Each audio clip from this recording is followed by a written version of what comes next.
environment conscious are we in general and today's youth in particular?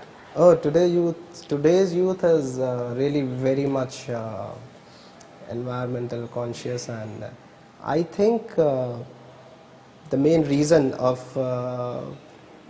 we being aggressively aware about environment and why we have started taking actions rather than just spreading the awareness is because ours is a generation which has seen the climate change happen for real.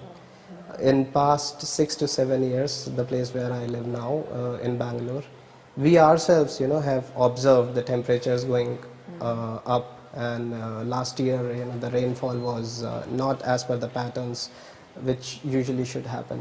And also because we are living in a times where the development of infrastructure is really rapid, and the environmental degradation is also happening at the same pace, or maybe at a little larger pace, because no matter when we are going to construct the bridge, trees have to be chopped down right now. This is how it's working.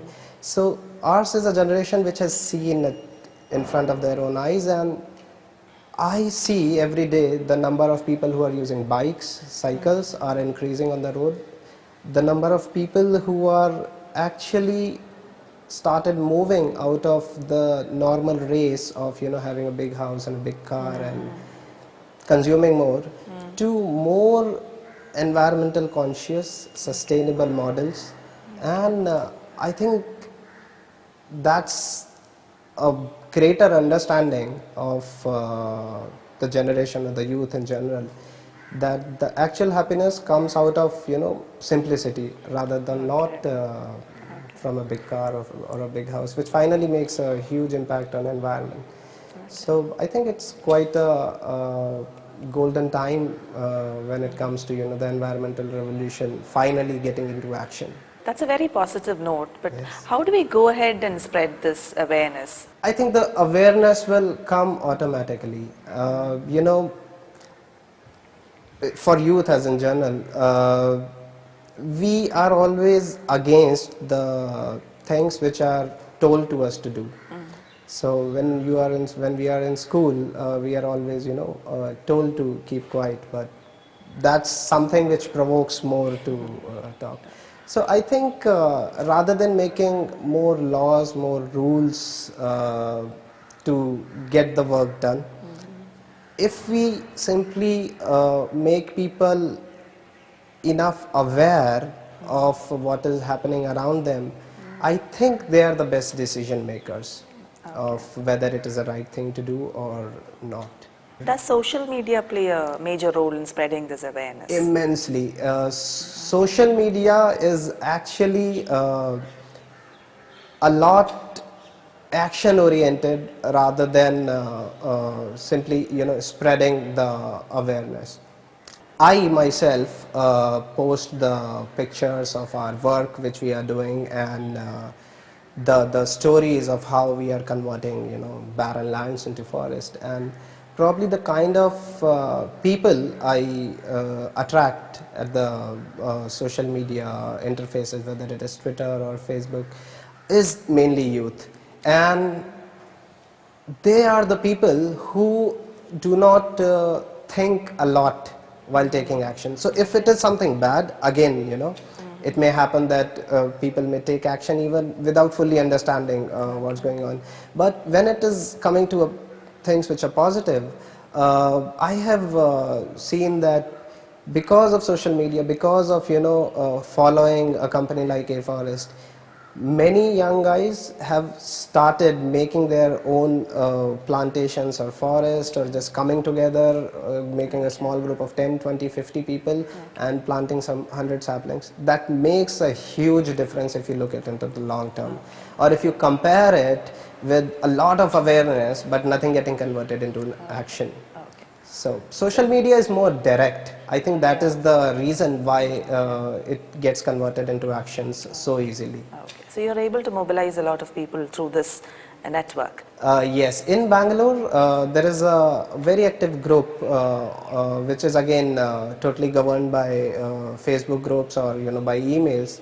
It has around more than 1,500 members, and this particular group is independent of any NGO or any government body, but at the same time the people in this group work with different NGOs, and also the employees of forest department are in this group.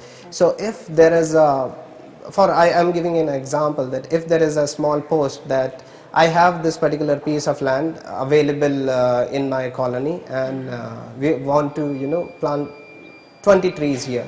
So some forest department guy will say, okay, I'll arrange the saplings. 20 people will hands up that they are going to come and volunteer for the digging work.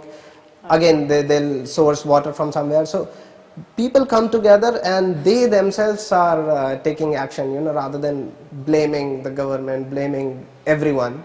But I think that's probably the most positive thing which can happen right now, because right now the time is, we should not wait for actions to happen. What about AFFOREST? You have a dedicated team working under you. Yeah. You do have employees. Yes. So we are two partners, and myself is one of the directors, and I myself also acts as a supervisor at site. So we have a total team of 8 people, and we have an environmental engineer, we have a biodiversity expert, we have a part-time architect who works for us for giving us better plans and aesthetics to the forest. And also we are right now developing databases of all the native species of our country. So it's a combination of a few different technologies, whether it is environmental engineering or IT skills of one of the person who is developing the database, or the forestry skills which are essential to identify the native species of the country. And I myself is, by qualification I am an industrial engineer, so my target has always been to make more and more products in least amount of time. Okay. And also working with Toyota, I is more of a operations person.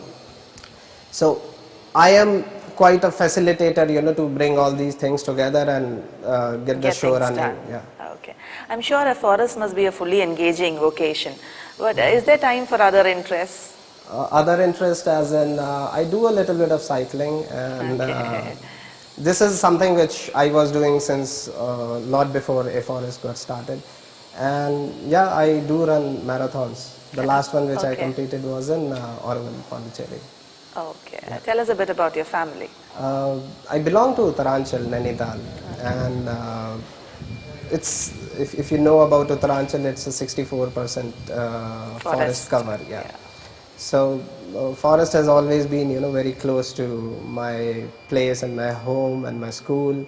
There was an incident where 3 forest cubs simply walked into our school, and forest department people came running behind searching for the cubs, because the mother tigress was going mad in the jungle.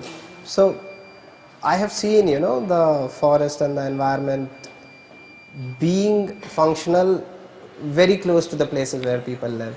So I think the main feeling that we are not separated from nature was always there, because of the surroundings. So yeah, we have a small house there. Now in the backyard of house we also have a forest, since I have started the company, and that was my first forest which we planted. So my parents live there, my father works for a bank, my mother is a homemaker. My sister got married and is settled very close to our house. It's been a real pleasure having you on Rose Bowl. Thanks a lot. And this is a very exciting, novel concept. All the very best. Thank you so much. Thanks a lot.